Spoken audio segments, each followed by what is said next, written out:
Hello friend, स्वागत है आप सभी का हमारे इस यूट्यूब चैनल मेजर टारगेट पर। तो दोस्तों, आज हम लोग क्लास 10 के साइंस का बिहार बोर्ड का ऑफिशियल मॉडल पेपर जो इंटरनेट वाला मॉडल पेपर है ना, तो बिहार बोर्ड के साइंस का इंटरनेट वाला मॉडल पेपर का चौथा पार्ट को देखेंगे। और इस पार्ट में हम लोग काफ़ी महत्वपूर्ण 80 ऑब्जर्व क्वेश्चंस को देखने वाले हैं, जो आपके बिहार बोर्ड के फाइनल मैट्रिक बोर्ड परीक्षा में ये 80% को अच्छी तरह से याद कर लेते हैं ना, तो ये वीडियो आपके लिए काफ़ी रामबाण साबित हो सकता है। आपको ये वीडियो बहुत ही हेल्प करेगा। तो दोस्तों, इस बार आप अगर एग्जाम देने वाले हैं ना, तो इस वीडियो को संपूर्ण शुरू से लेकर आखिरी तक जरूर देखिएगा।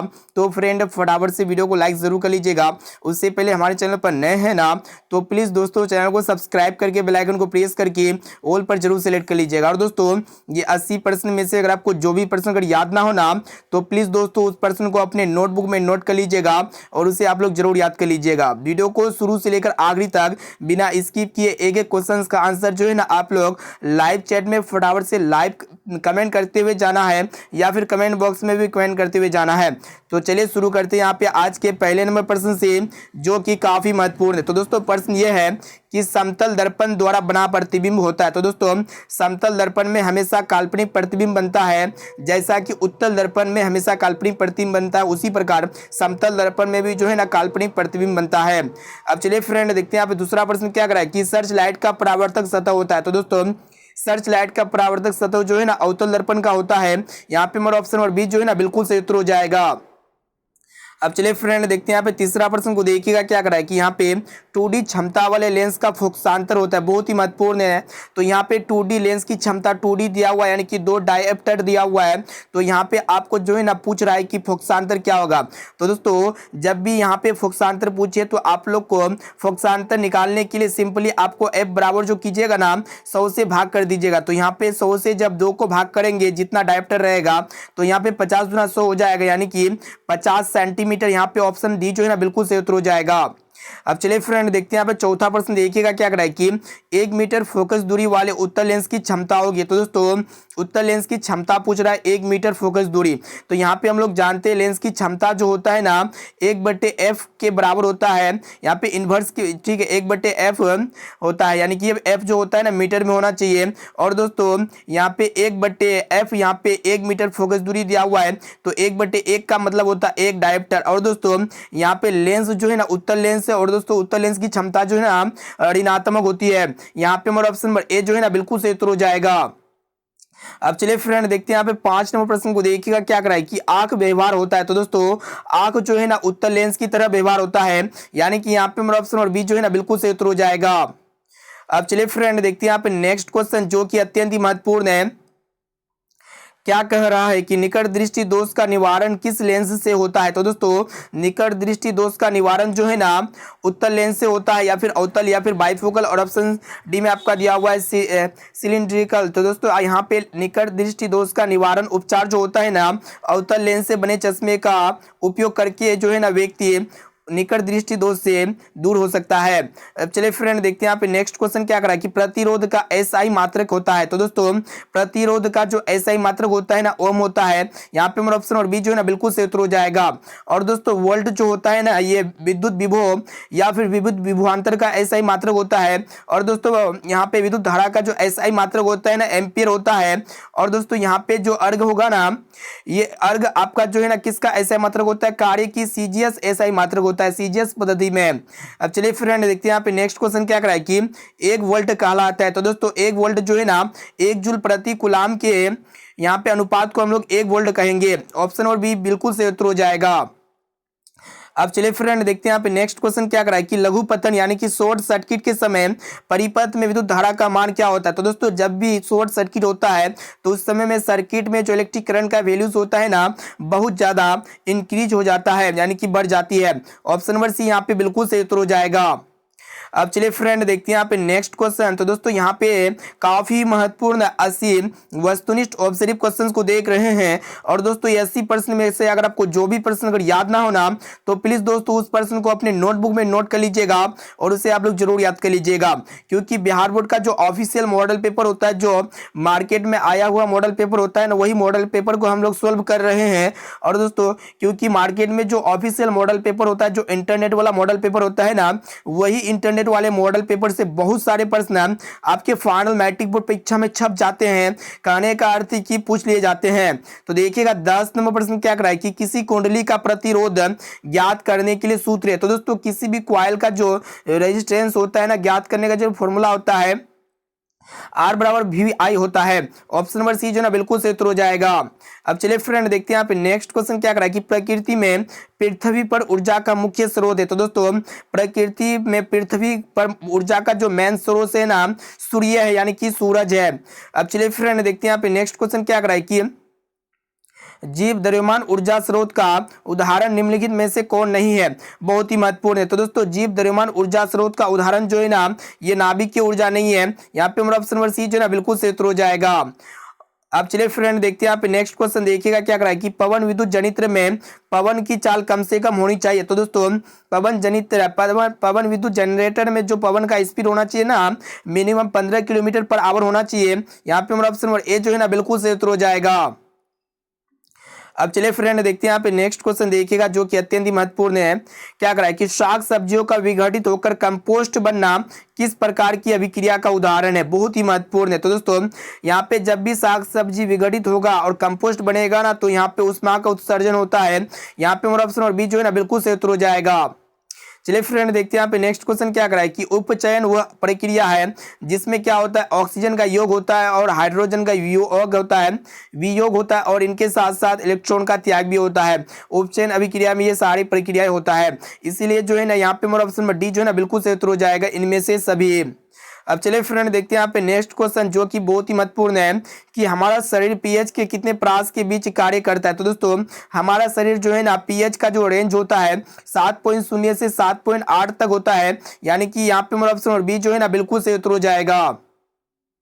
अब चलिए फ्रेंड देखते हैं यहाँ पे नेक्स्ट क्वेश्चन क्या करा है कि बेकिंग पाउडर का अणुसूत्र क्या है। तो दोस्तों बेकिंग पाउडर का जो अणुसूत्र होता है ना NaHCO3 होता है, सोडियम हाइड्रोजन कार्बोनेट होता है। यहाँ पे हमारा ऑप्शन नंबर सी जो है ना बिल्कुल सही उत्तर हो जाएगा। अब चलिए फ्रेंड देखते हैं यहाँ पे नेक्स्ट क्वेश्चन जो कि बहुत ही महत्वपूर्ण है। दोस्तों प्रश्न को देखिएगा कि सबसे कठोर तत्व कौन है। तो दोस्तों यहाँ पे जो सबसे कठोर तत्व है ना हीरा है। हीरा जो होता है ना दुनिया का सबसे कठोरतम पदार्थ होता है। और दोस्तों यहाँ पे हीरा का जो अपूर्णांक होगा ना कितना हो जाएगा 2.42 हो जाएगा। इसे आप लोग को याद रखना है। अब चलिए फ्रेंड देखते हैं यहाँ पे नेक्स्ट क्वेश्चन क्या करा है कि मुक्त अवस्था में पाए जाने वाली धातु है। तो दोस्तों फ्री स्टेट में जो पाए जाने वाला जो मेटल होता है ना सोना होता है। ये सोना जो होता है ना क्या है इसमें जंग नहीं लगता है। चलिए फ्रेंड देखते हैं यहाँ पे नेक्स्ट क्वेश्चन क्या करा है कि कांसा का मुख्य अवयव है। तो दोस्तों कांसा जो होता है ना ये कॉपर और टिन के मिश्र धातु होता है। यानी कि यहाँ पे हमारा ऑप्शन और ए जो है ना बिल्कुल सही उत्तर हो जाएगा जिसको हम लोग कॉपर प्लस SN कहते हैं। और दोस्तों जो पीतल होता है ना पीतल कॉपर और जिंक का मिश्र धातु होता है। अब चलिए फ्रेंड देखते हैं यहाँ पे नेक्स्ट क्वेश्चन क्या करा है कि इथाइल अल्कोहल का अणुसूत्र होगा। तो दोस्तों इथाइल अल्कोहल का जो अणुसूत्र होता है ना C2H5OH होता है। यानी कि यहाँ पे हमारा ऑप्शन और बी जो है ना बिल्कुल सही उत्तर हो जाएगा। अब चलिए फ्रेंड देखते हैं यहाँ पे नेक्स्ट क्वेश्चन जो कि अत्यंत ही महत्वपूर्ण है। दोस्तों प्रश्न को देखिएगा क्या करा है कि इथेन में कितने सहसंयोजक आबंध है। तो दोस्तों इथेन में जो होते हैं ना यहाँ पे 7 सहसंयोजक आबंध होते हैं। ऑप्शन नंबर डी जो है ना बिल्कुल सही उत्तर हो जाएगा। अब चलिए फ्रेंड देखते हैं यहाँ पे नेक्स्ट क्वेश्चन क्या करा है कि अष्टक सिद्धांत का प्रतिपादन किसने किया था। मोस्ट इंपोर्टेंट है। तो दोस्तों अष्टक सिद्धांत का जो प्रतिपादन किए थे ना न्यूलैंड्स ने किए थे। ऑप्शन नंबर बी जो है ना बिल्कुल सही उत्तर हो जाएगा। अब चलिए फ्रेंड देखते हैं यहाँ पे 24वां प्रश्न क्या करा है कि आधुनिक आवर्त सारणी में तत्वों के वर्गीकरण का आधार है। तो दोस्तों आधुनिक आवर्त सारणी में तत्वों के वर्गीकरण का जो आधार है ना परमाणु संख्या होता है। यहाँ पे हमारा ऑप्शन डी जो है ना बिल्कुल सही उत्तर हो जाएगा। अब चलिए फ्रेंड देखते हैं यहाँ पे नेक्स्ट क्वेश्चन जो कि मोस्ट इंपोर्टेंट है कि आवर्त सारणी में आवर्तों की संख्या कितनी है। तो दोस्तों आवर्त सारणी में जो आवर्तों की जो संख्या होता है ना 7 आवर्त होते हैं और आवर्त सारणी में जो वर्गों की जो संख्या होता है ना 18 होते हैं। अब चलिए फ्रेंड देखते हैं यहाँ पे नेक्स्ट क्वेश्चन जो कि मोस्ट इंपोर्टेंट है कि CnH2n किस हाइड्रोकार्बन ग्रुप का सामान्य सूत्र है। तो दोस्तों CnH2n जो है ना ये एल्किन का जो है ना सामान्य सूत्र है। यानी कि यहाँ पे हमारा ऑप्शन और बी जो है ना बिल्कुल सही उत्तर हो जाएगा। अब चलिए फ्रेंड देखते हैं यहाँ पे 27 नंबर प्रश्न क्या करा है कि ऑक्सीजन है। तो दोस्तों ये ऑक्सीजन जो है ना ये पादप हार्मोन होते हैं। पादप में 5 प्रकार के हार्मोन पाए जाते हैं जिनमें से ऑक्सीजन एक पादप हार्मोन है। अब चलिए फ्रेंड देखते हैं यहाँ पे नेक्स्ट क्वेश्चन जो कि मोस्ट इंपोर्टेंट है कि द्विखंडन होता है। तो दोस्तों द्विखंडन जो है ना ये किस में होता है, अमीबा में होता है। और दोस्तों ये अमीबा हो गया, पैरामेसियम हो गया और लिशमैनिया, ये जो होते हैं ना एक कोशिकीय जीव होते हैं। अब चलिए फ्रेंड देखते हैं यहाँ पे नेक्स्ट क्वेश्चन क्या कराए कि मानव शरीर का सामान्य रक्तचाप होता है। तो दोस्तों मानव शरीर का जो blood pressure, normal blood pressure होता है ना 120/80 होता है। कहने का अर्थ है यहाँ पे ऑप्शन ए में दिया हुआ 120/80, ऑप्शन नंबर ए जो है ना बिल्कुल सही उत्तर हो जाएगा। अब चलिए फ्रेंड देखते हैं यहाँ पे नेक्स्ट क्वेश्चन जो कि मोस्ट इंपोर्टेंट है। देखिएगा क्वेश्चन से रहा है कि इंसुलिन की कमी के कारण रोग होता है। तो दोस्तों इंसुलिन की कमी के कारण जो है ना मधुमेह नामक रोग होता है। ऑप्शन नंबर बी जो है ना बिल्कुल सही उत्तर हो जाएगा। अब चलिए फ्रेंड देखते हैं यहाँ पे नेक्स्ट क्वेश्चन जो कि मोस्ट इंपोर्टेंट है कि ग्वाइटर अथवा घेंगा पनपता है। तो दोस्तों ये ग्वाइटर अथवा घेंगा जो है ना ये आयोडीन की कमी से पनपता है, इसे आप लोग को याद रखना है। ऑप्शन नंबर बी जो है ना बिल्कुल सही उत्तर हो जाएगा।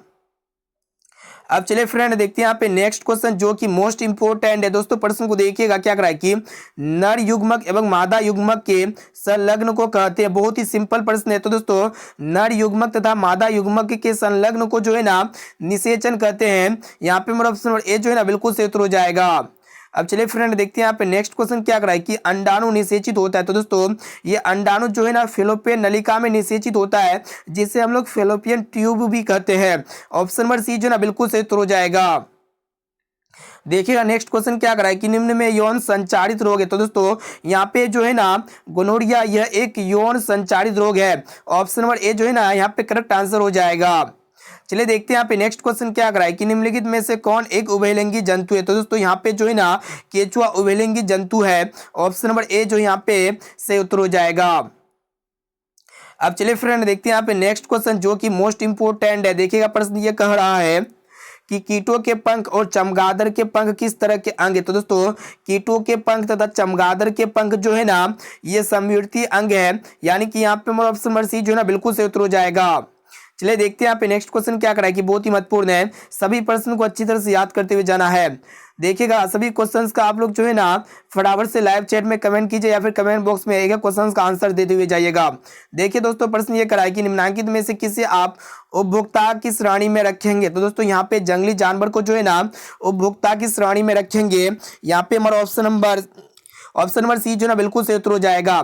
चलिए देखते हैं यहाँ पे नेक्स्ट क्वेश्चन क्या कराए कि सही आहार श्रृंखला है। तो दोस्तों यहाँ पे आहार श्रृंखला सही जो है ना कौन सा है। तो दोस्तों यहाँ पे अगर देखते हैं ऑप्शन डी को, अगर यहाँ पे ऑप्शन सी को चेक करते हैं तो हिरन जो है ना घास खाते हैं और घास जो है ना बकरी खाते हैं, ऐसा नहीं होता है। यहाँ पे देखिएगा हिरन जो है ना घास खाता है, ठीक है, क्या घास को बकरी खाता है? नहीं। यहाँ पे अगर ऑप्शन डी को यहाँ पे चेक करेंगे, ऑप्शन डी को देखिएगा ध्यानपूर्वक, ऑप्शन डी ये है कि शेर जो है ना हिरन खाते हैं, ठीक है, और हिरन को क्या खाते हैं, मतलब हिरन घास खाते हैं, ठीक है। कहने का अर्थ है कि शेर हिरन को खा लेते हैं, ठीक है, और हिरन क्या खाते हैं, घास खाते हैं। ऑप्शन नंबर डी यहाँ पे बिल्कुल सही उत्तर हो जाएगा। अब चलिए फ्रेंड देखते हैं यहाँ पे नेक्स्ट क्वेश्चन जो कि मोस्ट इंपोर्टेंट है। प्रश्न को देखिएगा दोस्तों, बहुत इंपोर्टेंट है कि टिहरी बांध का निर्माण किस प्रदेश में किया गया। तो दोस्तों टिहरी बांध का निर्माण जो है ना ये उत्तराखंड प्रदेश में किया गया। ऑप्शन नंबर बी बिल्कुल सही उत्तर हो जाएगा। चलिए दोस्तों देखते हैं यहाँ पे नेक्स्ट क्वेश्चन क्या कराए कि वन संपदा एक का उदाहरण है, यानी कि यहाँ पे वन संपदा का एक उदाहरण क्या है, तो यहाँ पे मिट्टी, तांबा या फिर लकड़ी या फिर एल्यूमिनियम। तो दोस्तों यहाँ पे लकड़ी जो है ना वन संपदा का उदाहरण है। ऑप्शन नंबर बी बिल्कुल सही उत्तर हो जाएगा।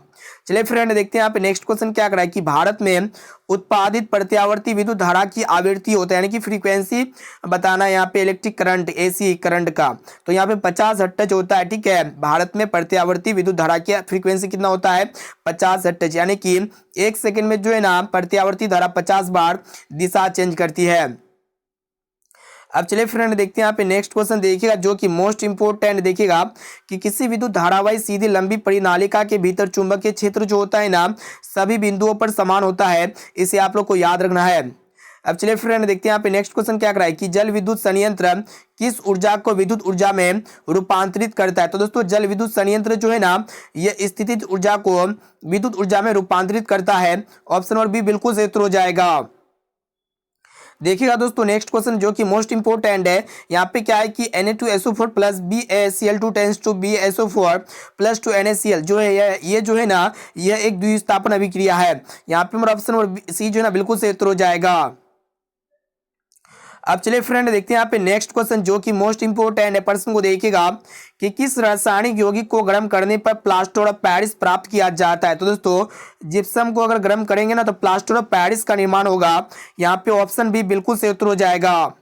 अब चलिए फ्रेंड देखते हैं यहाँ पे नेक्स्ट क्वेश्चन देखिएगा। क्वेश्चन से कराए कि एसिटिक अम्ल का आयुपेशी नाम बताना है। तो दोस्तों यहाँ पे एसिटिक अम्ल का जो आयुपेशी नाम होगा ना वो क्या होगा, एथेनोइक अम्ल होगा।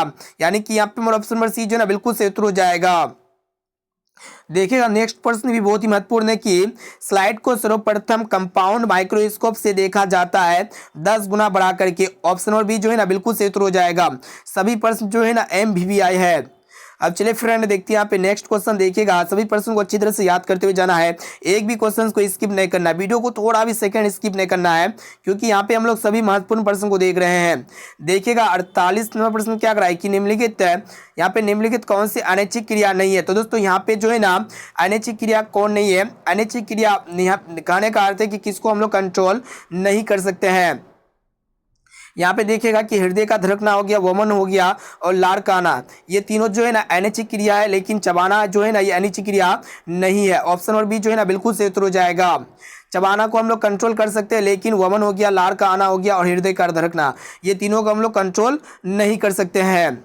अब चलिए फ्रेंड देखते हैं यहाँ पे नेक्स्ट क्वेश्चन क्या कराए कि देखिएगा कि धारा मापने में किसका उपयोग होता है। तो दोस्तों धारा मापने के लिए जो है ना एमीटर डिवाइस का प्रयोग किया जाता है और दोस्तों विभवांतर मापने के लिए जो है ना वोल्टमीटर डिवाइस का प्रयोग किया जाता है। अब चलिए फ्रेंड देखते हैं यहाँ पे 50वें प्रश्न को देखिएगा क्या कराए कि डायनेमो से किस प्रकार की धारा प्राप्त होती है। तो दोस्तों डायनेमो से जो है ना DC करंट और AC करंट यानी कि ये दोनों धाराएं प्राप्त होती है। ऑप्शन नंबर सी जो है ना बिल्कुल सही उत्तर हो जाएगा। अब चलिए फ्रेंड देखते हैं यहाँ पे सभी प्रश्न को जो है ना अच्छी तरह से याद करते हुए जाना है, एक भी क्वेश्चन को स्किप नहीं करना है। तो दोस्तों देखिएगा 51 नंबर प्रश्न क्या कराए कि चुंबकीय क्षेत्र की तीव्रता का मात्रक है। तो दोस्तों चुंबकीय क्षेत्र की जो तीव्रता का ऐसा ही मात्रक होता है ना न्यूटन प्रति एम्पियर मीटर होता है, यानी कि ऑप्शन बी यहाँ पे बिल्कुल सही उत्तर हो जाएगा। और दोस्तों इसका ऐसा ही मात्रक अन्य भी होता है चुंबकीय क्षेत्र की तीव्रता का, टेस्ला होता है। टेस्ला को हम लोग T से दिखाते हैं। अब चलिए फ्रेंड देखते हैं यहाँ पे नेक्स्ट क्वेश्चन क्या कराए कि नाभिक की ऊर्जा प्राप्त करने के लिए आवश्यक है। तो दोस्तों नाभिक की ऊर्जा प्राप्त करने के लिए जो है ना यूरेनियम की आवश्यकता होता है। ऑप्शन नंबर सी बिल्कुल सही उत्तर हो जाएगा। अब चलिए फ्रेंड देखते हैं यहाँ पे नेक्स्ट क्वेश्चन देखिएगा। क्वेश्चन से कराए कि निम्नलिखित में से कौन नवीकरणीय ऊर्जा स्रोत का उदाहरण है। तो दोस्तों यहाँ पे जो है ना नवीकरणीय ऊर्जा स्रोत का जो उदाहरण होगा ना क्या होगा, बायोमास संयंत्र हो जाएगा। ऑप्शन नंबर डी यहाँ पे बिल्कुल सही उत्तर हो जाएगा, क्योंकि आने वाले समय में जो है ना बायोमास संयंत्र कभी भी समाप्त नहीं होगा। अब चलिए फ्रेंड देखते हैं यहाँ पे नेक्स्ट क्वेश्चन जो कि अत्यंत ही महत्वपूर्ण प्रश्न को देखिएगा क्या कराए कि यहाँ पे समीकरण दिया हुआ कैल्शियम कार्बोनेट टूट करके जो है ना कैल्शियम ऑक्साइड और कार्बन डाइऑक्साइड गैस में बिखर जाता है। तो ये किस प्रकार का रासायनिक अभिक्रिया। तो दोस्तों जब भी एक बड़ा अणु जो है ना टूट करके दो या दो से छोटे अणु में टूटता है तो उसको हम लोग वियोजन अभिक्रिया कहते हैं, वियोजन। ऑप्शन नंबर ए जो है ना बिल्कुल सही उत्तर हो जाएगा। देखिएगा नेक्स्ट क्वेश्चन क्या कराए कि लाल तप्त आयरन पर जब जलवाष्प प्रभावित करेंगे तो यहाँ पे कौन सा यौगिक कौन सा कंपाउंड बनेगा। तो दोस्तों फेरस ऑक्साइड बनता है। ऑप्शन सी बिल्कुल करेक्ट आंसर हो जाएगा। देखिएगा नेक्स्ट क्वेश्चन क्या कराए कि निम्नलिखित में से पीएच का कौन सा मान क्षारक विलयन का पीएच मान देता है। तो दोस्तों क्षारक विलयन का जो पीएच मान देगा ना, जिस भी विलयन के पीएच का मान 7 से ज्यादा है तो होता है तो विलयन क्या होता है, क्षारक होता है। यहाँ पे ऑप्शन डी में आपका देगा 13 जो कि क्षारक विलयन का पीएच का मान देगा। देखिएगा नेक्स्ट क्वेश्चन क्या कराए कि कोई विलयन लाल लिटमस पत्र को नीला कर देता है तो इसका पीएच मान कितना होगा। तो दोस्तों हम लोग जानते हैं जो क्षार होता है ना ये लाल लिटमस पत्र को नीला कर देता है, और दोस्तों क्षार का जो पीएच मान होता है ना 7 से ज्यादा होता है। ऑप्शन डी यहाँ पे बिल्कुल सही उत्तर हो जाएगा। चलिए फ्रेंड देखते हैं यहाँ पे नेक्स्ट क्वेश्चन क्या कराए कि विरंजक चूर्ण का रासायनिक सूत्र है। तो दोस्तों विरंजक चूर्ण का जो केमिकल फॉर्मूला होता है ना CaOCl2 होता है, ठीक है, जिसको हम लोग ब्लीचिंग पाउडर भी कहते हैं। यहाँ पे कैल्शियम ऑक्सीक्लोराइड। ऑप्शन सी बिल्कुल सही उत्तर हो जाएगा। अब चलिए फ्रेंड देखते हैं यहाँ पे नेक्स्ट क्वेश्चन, सभी प्रश्नों को अच्छी तरह से याद करते हुए जाना। देखिएगा प्रश्न ये कराए कि धातुओं की प्रकृति होती है। तो दोस्तों धातुओं की जो प्रकृति होती है ना विद्युत धनात्मक होती है। ऑप्शन नंबर ए जो है ना बिल्कुल सही उत्तर हो जाएगा। चलिए फ्रेंड देखते हैं यहाँ पे 60वां प्रश्न क्या कराए कि ये पीतल जो है ना दोस्तों मिश्र धातु होता है कॉपर और जिंक का, इसे आप लोग को याद रखना है, बहुत ही महत्वपूर्ण प्रश्न है। अब चलिए फ्रेंड देखते हैं यहाँ पे नेक्स्ट क्वेश्चन जो कि अत्यंत ही महत्वपूर्ण होने वाला है। देखिएगा प्रश्न ये कराए कि सिनेबार किस धातु का अयस्क है। तो दोस्तों ये सिनेबार जो है ना पारा धातु का मुख्य अयस्क है। ऑप्शन नंबर सी बिल्कुल सही उत्तर हो जाएगा। अब चलिए फ्रेंड देखते हैं यहाँ पे नेक्स्ट क्वेश्चन क्या कर रहा है कि बेंजीन का अनुसूत्र है। तो दोस्तों बेंजीन का जो अनुसूत्र होता है ना C6H6 होता है, इसे आप लोग को याद रखना है। चलिए फ्रेंड देखते हैं यहाँ पे नेक्स्ट क्वेश्चन क्या कर रहा है कि निम्न में से किस हाइड्रोकार्बन में 3 आबंध होते हैं। तो दोस्तों 3 आबंध जो है ना यहाँ पे C3H4 होगा, ऑप्शन सी बिल्कुल सही उत्तर हो जाएगा।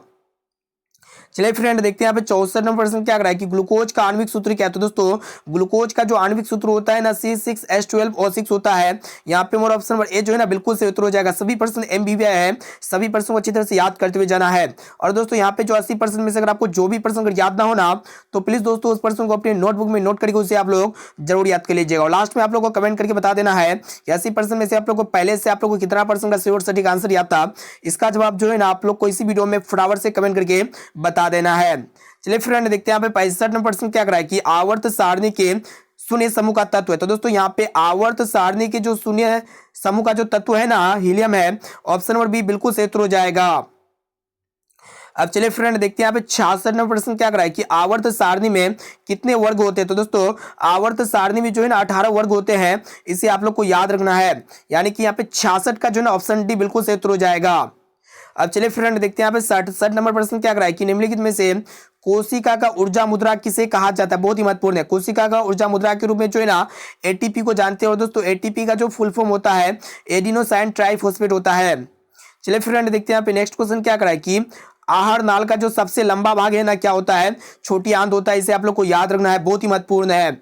चलिए फ्रेंड देखते हैं यहाँ पे नेक्स्ट क्वेश्चन क्या कर रहा है कि विर्क किस जैव प्रक्रम का हिस्सा है। तो दोस्तों ये विर्क जो है ना उत्सर्जन जैव प्रक्रम का भी हिस्सा है। ठीक है, उत्सर्जन ऑप्शन नंबर ए जो है ना बिल्कुल सही उत्तर हो जाएगा।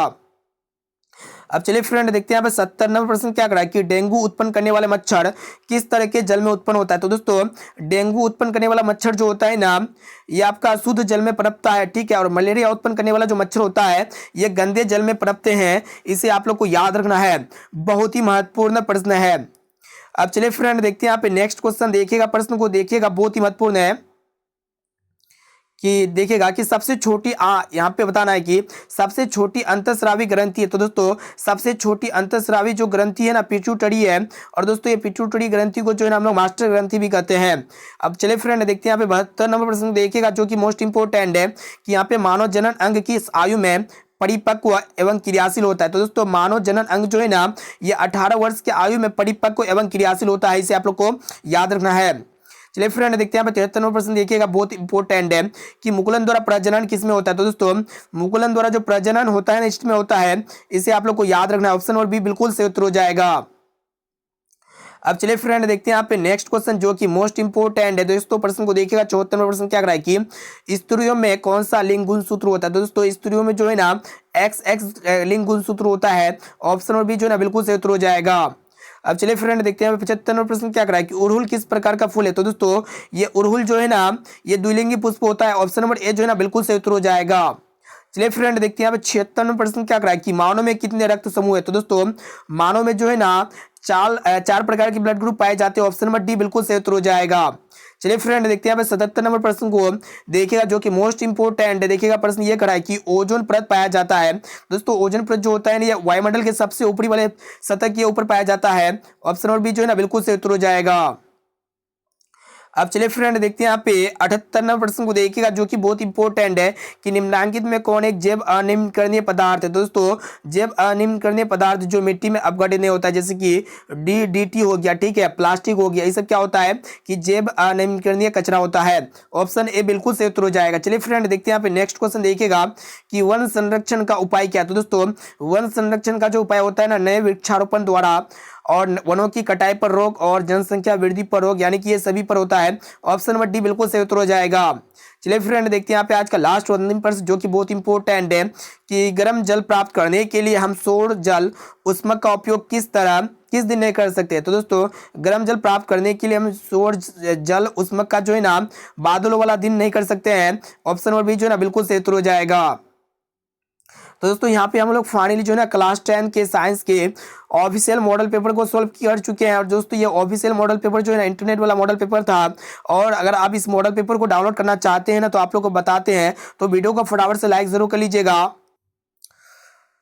तो दोस्तों इंटरनेट वाला मॉडल पेपर को डाउनलोड करने के लिए जो है ना आपको हमारे आपको अपने मोबाइल के क्रोम ब्राउजर पे चले आना पड़ेगा। उसके बाद यहाँ पे सर्च वेब एड्रेस में आपको सर्च करना पड़ेगा मेजर टारगेट। तो दोस्तों यहाँ पे सिंपली जो है ना देखिएगा, मेजर टारगेट जैसे ही सर्च करते हैं ना तो आपका इस तरह इंटरफेस आएगा। तो यहाँ पे जो है ना पहला वाला लिंक पे क्लिक करना पड़ेगा। तो दोस्तों जैसे यहाँ पे मेजर टारगेट पे क्लिक करते हैं ना तो यहाँ पे जो है ना इस तरह का इंटरफेस आने वाला है। आपका जो है ना यहाँ पे फ्रंट पेज आने वाला है, ठीक है। तो यहाँ पे फ्रंट पेज जैसे ही आएगा ना तो यहाँ पे 3 बटन मिलेगा, ठीक है। 3 बटन में यहाँ पे एक ऑनलाइन टेस्ट वाला बटन है और दोस्तों यहाँ पे जो है ना डेली ऑनलाइन टेस्ट लिया जाता है। तो ऑनलाइन टेस्ट देना है तो ऑनलाइन टेस्ट के बटन पे क्लिक करना पड़ेगा। और दोस्तों इसका रिजल्ट जो है ना आपको जो है ना व्हाट्सएप ग्रुप में प्रोवाइड कर दिए जाएंगे। और यहाँ पे देखिएगा जो है ना अभी तक कितने स्टूडेंट टेस्ट दिए हैं, 95 दिए हैं। तो जो है ना फटाफट से आप लोग 100 टेस्ट जल्दी से पूरा कीजिए। उसके बाद जो है ना कल फिर मॉर्निंग टाइम में आपको टेस्ट देना पड़ेगा।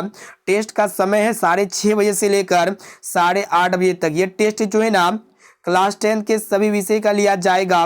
वैसे प्रश्नों को यहाँ पे टेस्ट में सम्मिलित किया जाता है, मतलब वैसे प्रश्नों को सम्मिलित किया जाता है जो प्रश्न हम प्रीवियस कक्षा में पढ़ा चुके हैं, वैसे प्रश्न को यहाँ पे हम लोग सम्मिलित करेंगे। तो यहाँ पे टेस्ट देने का मतलब होता है कि आप ये कितने पानी में है, कितना तक आपको याद आता है सभी क्वेश्चंस। तो आप लोग जो है ना टेस्ट के माध्यम से बता सकते हैं। तो स्टार्ट के बटन पे क्लिक करके आप जो है ना टेस्ट जरूर दीजिएगा। और रहा बात पीडीएफ देने का, तो दोस्तों पीडीएफ जो है ना फ्री में प्रोवाइड कराएंगे आज से क्या हम प्रोवाइड कराते हैं। तो पीडीएफ डाउनलोड के बटन पे क्लिक कर देना पड़ेगा। यहाँ पे जैसे ही पीडीएफ डाउनलोड के बटन पे क्लिक करते हैं ना तो इस तरह का आपका नया पेज खुल के आएगा। जो यहाँ पे एक तरह का पेज जो होगा ना, इस पेज में क्या क्या है कि महासीरीज में जितने भी क्वेश्चंस को कराए हैं सभी क्वेश्चंस का पीडीएफ यहाँ पे फ्री में मिल जाएगा। और इनके साथ साथ क्वेश्चन बैंक मिल जाएंगे। और साइंस का चैप्टर वाइज यहाँ पे आप लोग डाउनलोड कर सकते हैं। और यहाँ पे सोशल साइंस के भी चैप्टर वाइज यहाँ पे डाउनलोड कर सकते हैं। और धीरे धीरे यहाँ पे जो है ना क्लास 10 के सभी विषय का हिंदी हो गया, संस्कृत हो गया, मैथ्स हो गया, ठीक है, यहाँ पे सभी सब्जेक्ट का जो है ना आप लोग को पीडीएफ फ्री में प्रोवाइड कर दिए जाएंगे।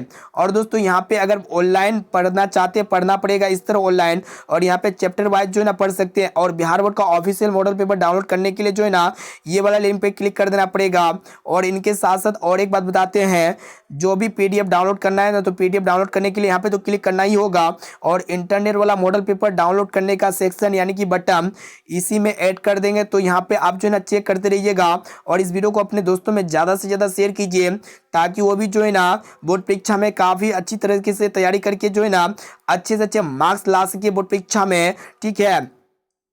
और आप लोग लास्ट में हमें कमेंट करके बताइए कि 80% में से पहले से आप लोग को कितना परसेंट का श्योर सटीक आंसर याद था। इसका जवाब जो है ना आप लोग इसी वीडियो में हमें फटाफट से कमेंट करके बताइए। और दोस्तों आप लोग ये भी बताइएगा क्या आप अभी तक हमारे वेबसाइट के माध्यम से आप टेस्ट दिए हैं कि नहीं दिए हैं, इसका भी जवाब आप लोग को इसी वीडियो में कमेंट करके बता देना है। तो दोस्तों फिर मिलते हैं जल्द ही अगले वीडियो पे।